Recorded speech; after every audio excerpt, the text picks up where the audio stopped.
Hey everyone, we're here to go over programming and installation of the airCap HR right here. Now the airCap has a couple of different things you can program. The first is the units setting, and that's programmable by pressing this button on the back side. In fact, so is the other programmable feature, which is the alarm setting. So what we're going to do to program the units, and this is something you may not have to do very often because these come programmed for your location, but what we're going to do is we need to turn the airCap off, and then we're going to press and hold that set button, and then we're going to turn the airCap back on. So first we just cover up the solar panel to turn the airCap off, and then we're going to press and hold that button. So that'll turn off here in just a second. Okay, it's off. We're going to hold that set button down, and then we're going to turn it back on by uncovering the solar panel. Okay, so when it comes back on, it comes on in unit set mode, and we can just toggle through the units, PSI, kilopascals, bar, depending on what we want, and then we stop on the unit we want and wait just a second, and it will save the settings. So saved it as PSI, which is what we want, and we're good to go. Alright, the next thing we're going to set is the overpressure alarm feature, and anytime the airCap's on, you can just press that set button and it will go into alarm set mode. Currently that's set for off, and you can toggle through all the different options anywhere between 0 and 20 psi just by repeatedly pressing that set button. Okay. This paddleboard is set for 15 psi, so that would be a great setting to leave it at. So anytime your paddleboard pressure gets above that, this alarm would go off, but for now we're just going to turn it to off.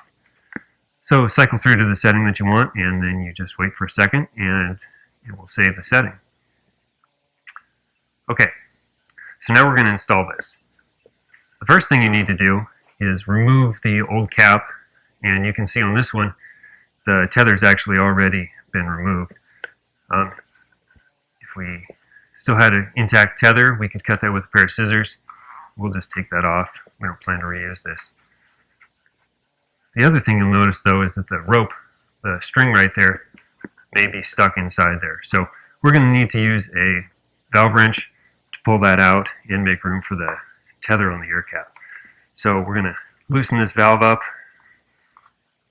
give it a few turns, and then we're going to pull that old knot out of there. Pick tool comes in handy there. Discard that, we won't need it. Okay. Next, you'll notice that the tether comes pre-installed in the back of the airCap, and all we have to do is feed that through one of the holes in the valve and tie a knot on the back side. So we'll just line that up, feed that into there. Okay, feed it in.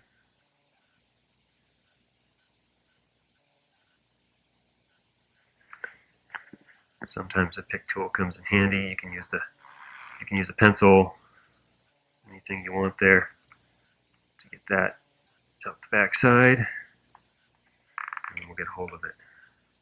Okay. So that's through the hole right there. I like to drop the airCap down into the valve. It's not really installed, but it gives us lots of room to work with our knot there. Now we like to install with a double overhand knot, and that's a good knot because it's big enough to keep the knot from pulling through the hole in the valve, and it's really secure. So we can tie our double overhand knot right in there, and you can get instructions for a double overhand knot on our website. Pretty simple to do. It's not a hard knot to do, but it is a small tether. Okay, so we got that knot on there. We're going to pull it tight at the end of the tether. Right in there, and then what we're going to do is we're just going to pull that knot into the groove on the back side of the valve flange right there. Okay, great. Now we're going to take our outside of the valve and tighten that back up. Make sure we keep the airCap and tether out of the way there, and grab our valve wrench again and give it a couple of turns, keeping Bring this out of the way.